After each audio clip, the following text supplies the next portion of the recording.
Non, les gars, me parlez plus jamais de Neymar 2026 ou quoi, Coupe du Monde. Il pleure pas parce qu'il est blessé, les gars. Parce que la vie, elle est hard. Tout se passait bien, les gars, jusqu'à il a rencontré Coutinho, un ancien collègue à lui.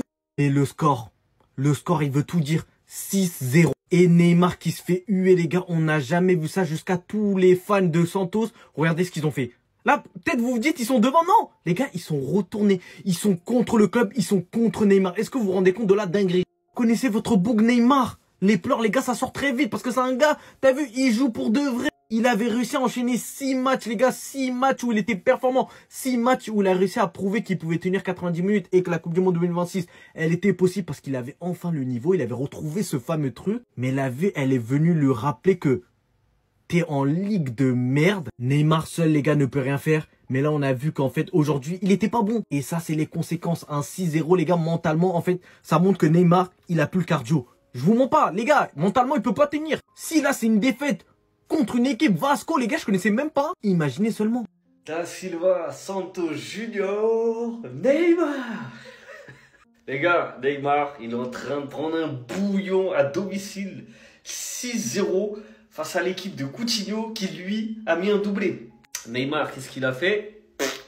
Un petit carton, comme d'hab. Je pense qu'il a dû contester. J'ai pas vu, hein, mais à 80%, c'est une contestation. Bref, votre Neymar, là, il va craquer. Il va craquer, il en peut plus. Faut qu'il arrête de jouer au foot. Ça fait mal de dire ça parce que, voilà, on aurait tous voulu plus de sa part. Mais il faut qu'il arrête. Il se fait du mal, il salit son image. C'est pas possible. 6-0, les gars, à domicile. Tu fais pas un truc. À part bouder, là, il va rien faire. Eh. Les gars, franchement, faut qu'il arrête. Il y en a plein qui pensent qu'il peut ramener la Coupe du Monde au Brésil en 2026. Mais il faut arrêter de rêver trop grand. Les gars. En plus, l'histoire, elle était censée être belle aujourd'hui. Santos contre Vasco da Gama, Neymar petit, Coutinho petit, qui se retrouve aujourd'hui en trentenaire et en homme expérimenté, en légende du foot brésilien même, parce que ça reste de légende, même si Neymar c'est une plus grosse légende que Coutinho. Mais au final, ça finit en film d'horreur pour lui. La boucle, elle était belle, l'histoire était belle, mais là... là, c'est beau que pour Coutinho, hein, pas pour lui. La vérité, c'est une dinguerie. C'est une dinguerie à domicile, tu te manges 6-0. C'est de la folie. En fait, la fin de carrière de Neymar, je sais plus, je sais pas. Qu'est-ce qui se passe là-bas au Brésil au fait? Aujourd'hui, j'ai entendu qu'il s'est mis à pleurer à la fin du match. Mais je dis, il a perdu une compétition. Non, il a perdu un match de championnat. 6-0. Du coup, il s'est mis à pleurer. C'est un CP ou quoi? On est en CP? C'est quoi? Ah, je rigole, no beef avec Neymar. Moi, j'aime beaucoup Neymar. Mais quand même, défaite 6-0 à domicile, tu pleures. Comme l'a dit Samuel Eto'o, t'es un grand joueur. Le pire, c'est qu'il perd 6-0 contre l'équipe de Philippe Coutinho, Vasco da Gama. Coutinho va d'ailleurs même mettre un doublé dans le match. Les deux joueurs sont les capitaines respectifs de leurs équipes. Et le plus, il était même venu avec sa fille. Et là, en voyant cela, je me dis qu'il est vraiment sur la fin. Et les joueurs, quand ils deviennent âgés, tu sens qu'ils commencent à devenir vraiment très émotifs.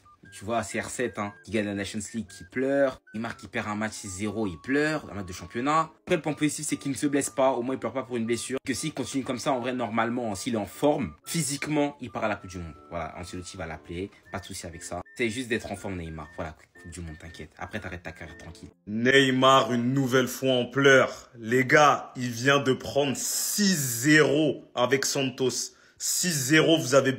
Les gars, regardez les images. Franchement, ça fait de la peine. Mais c'est une dinguerie. Quand je vous dis que Neymar, il passe son temps à pleurer, c'est pas pour rien. Les gars, il a trop d'épisodes où il n'arrive pas à retenir ses émotions. Ses coéquipiers, ils pleurent pas. Lui, il finit inconsolable. Après, j'avoue, c'est une humiliation de ouf.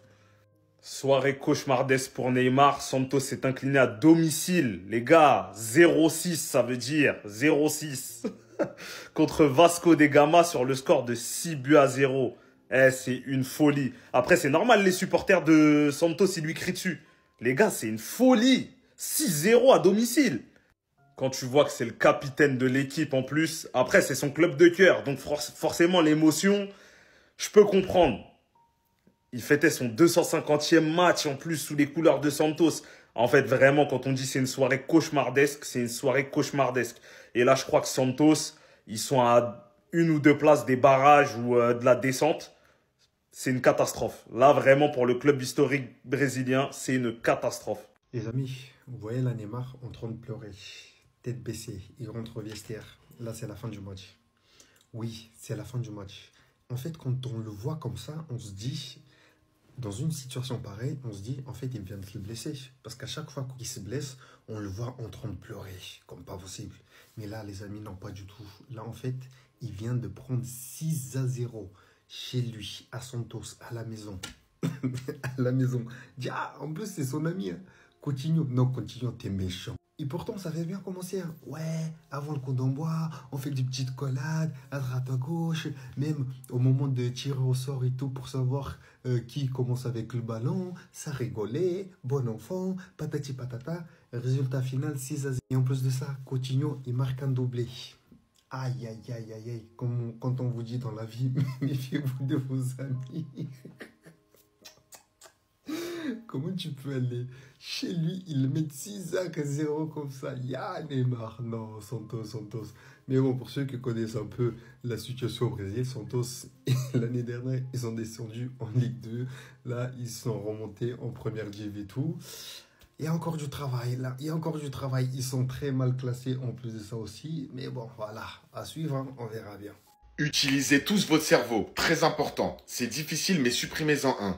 Messi, Cristiano, Neymar, Yamal. Les gars, s'il vous plaît, vous voyez pas que les personnes qui font ce genre de comparaison et qui le mettent sur les réseaux sociaux, c'est uniquement et juste pour ternir l'image de Yamal. Parce que là, en postant ça, tu sais très bien que tout le monde va critiquer Yamal. Tu sais très bien, quand tu mets une photo de Messi Prime avec un ballon d'or, Ronaldo 2012, Ronaldo Prime, Neymar Prime, et à côté tu mets un gamin de 18 ans, tu sais très bien et t'es conscient que ça va agiter la foule, que les gens vont dire d'où Yamal il se compare aux autres, d'où on compare Yamal à ses légendes. Mais ça c'est uniquement pour augmenter les critiques sur ce joueur, c'est uniquement pour ça. Et je vous jure, mais il y en a j'ai vu je sais pas combien de commentaires, il y en a tellement, vous êtes tombés dans le panneau. Il y en a tellement les gars, c'est dommage, vous êtes naïfs, mais de fous malades, c'est grave. Encore, vas-y, tu me mets Eden Hazard, tu me mets des mecs, vas-y, qui ont fini leur carrière. Allez, pourquoi pas, même si on va les éliminer, il y a Neymar, Messi, Ronaldo. Tu mets Yamal, s'il te plaît. Et vous savez pourquoi ils font ça?